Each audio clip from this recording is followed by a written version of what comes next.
একটাই মানে মাংস তো।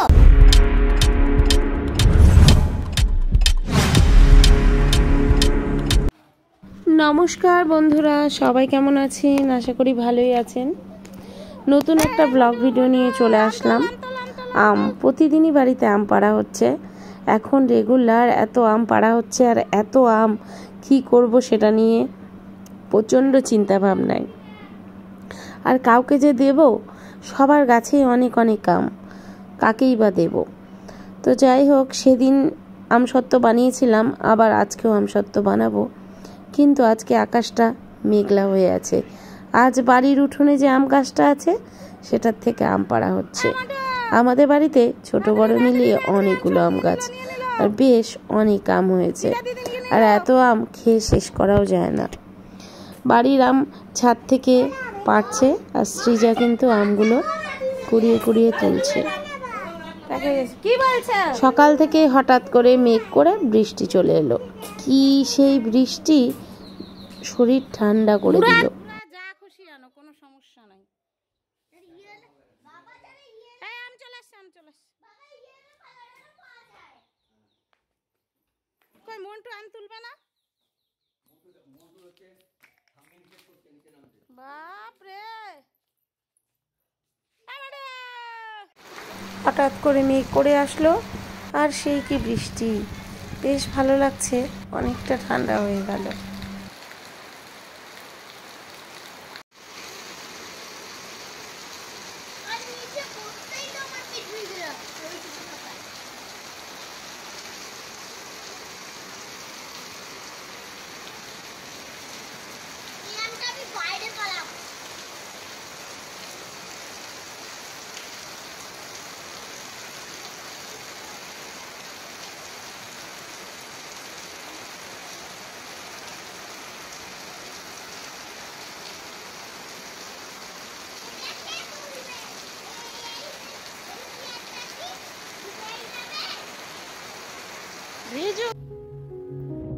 উঠোনে যে আমগুলো পড়েছিল, পড়ে ফেটে ফেটে যায় প্রত্যেকটা আম।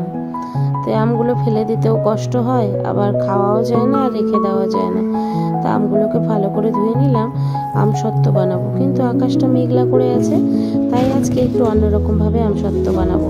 তা আমগুলোকে আবার ছুলে নিয়েছি, আর মেশিনে কিন্তু মিক্সিতে একটু মিশিয়ে নেব আমটাকে।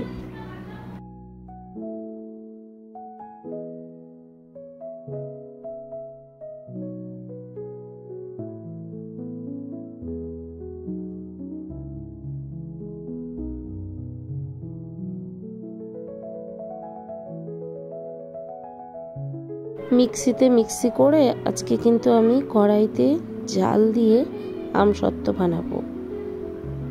এই ভিডিওটা আমার সম্পূর্ণ ইউটিউব থেকে দেখা। তো তার আগে আমি ভাবলাম যে কিছু চিনি দিব, একটু চিনি দিয়ে ব্লেন্ড করে নেব।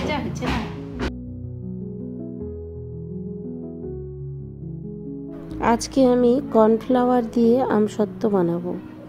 তো তার জন্য চিনি আর কর্নফ্লাওয়ারটাকে ভালো করে মিশিয়ে নিতে হবে। কর্নফ্লাওয়ার দিয়ে জাল দিয়ে আমসত্ত্ব বানালে রোদে দেওয়ার প্রয়োজন পড়বে না। আর যদি মনে করেন যে রোদ উঠবে, হালকা দেব, সেটাও হতে পারে। তবে আমসত্ত্বটা খুব চট করে জমাট বেঁধে যাবে এবং থালা থেকে উঠেও যাবে। যার জন্যই কিন্তু কর্নফ্লাওয়ার দিয়ে আমসত্ত্বটা করা। এর আগে আমি করিনি, বাট আজকে ট্রাই করে দেখব যে কেমন হয়।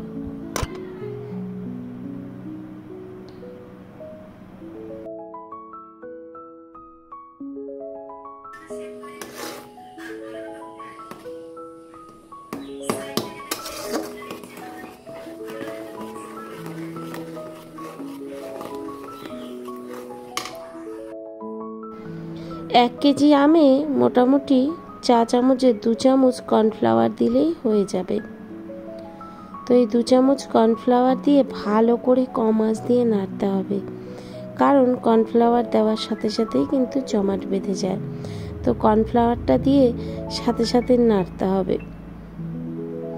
উনানে আম দেওয়ার আগেও কর্নফ্লাওয়ারটা অ্যাড করা যাবে।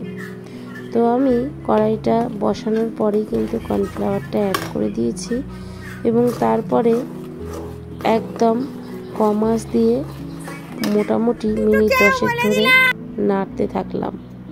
আর বাইরে বৃষ্টি কমে গেছে, কিন্তু মেঘ আছে, আবার কখনো কখনো ছিটেফোঁটা বৃষ্টিও পড়ছে।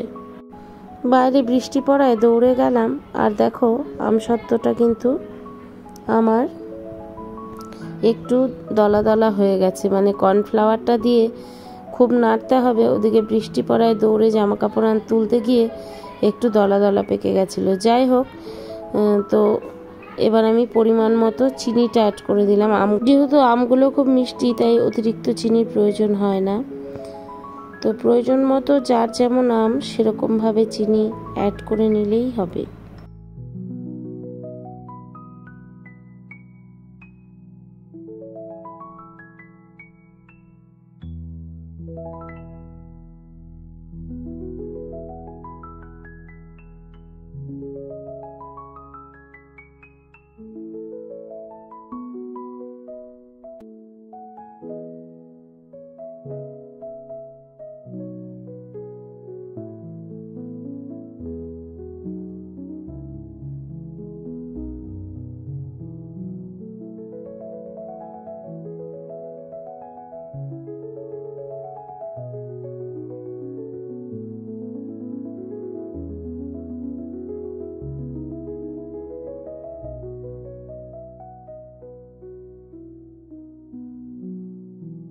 দশ থেকে 12 মিনিট সময় লেগেছে, আর একদম কড়াইতে এই যে ঘন হয়ে আসছে।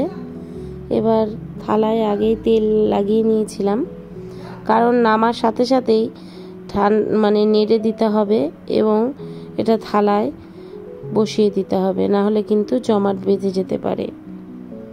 এইবারে হালকা রোদে আপনি এইভাবে রাখতে পারেন এবং ঘরেও নেট দিয়ে রাখতে পারেন, তাতে যাতে মশা মাছি কোনো কিছু আমসত্ত্বের ওপর না পড়ে। তো আজকের আমার আমসত্ত্বের ভিডিওটা কেমন লাগলো অবশ্যই জানাবেন। তো বিকেলবেলা বেরিয়ে গেছিলাম একটু ঘুরতে।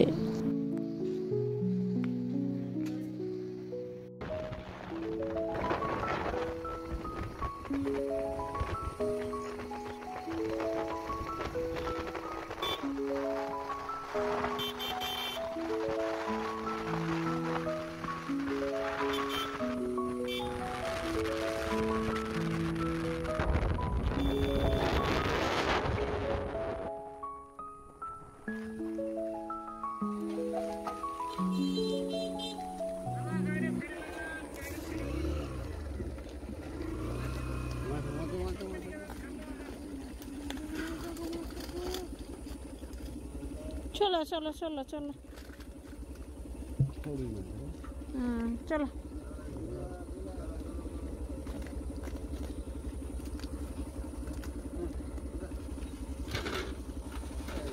আগে মুখটা দেবো।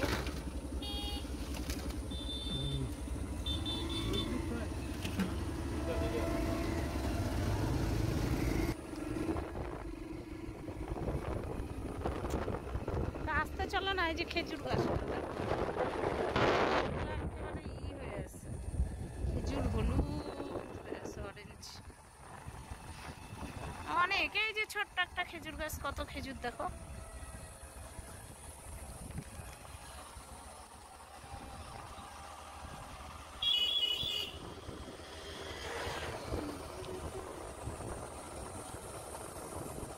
জলের মধ্যে ঘর তৈরি করছে দেখো,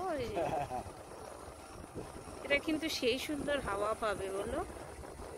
ওইদিকে একটা পুকুর, এইদিকে দেখো জলের মধ্যে সুন্দর বাড়ি করতেছে, দারুণ হবে।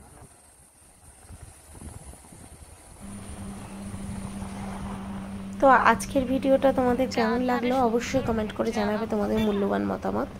দেখা হবে নতুন একটি ভিডিওতে। ততক্ষণ সবাই ভালো থেকো, সুস্থ থেকো।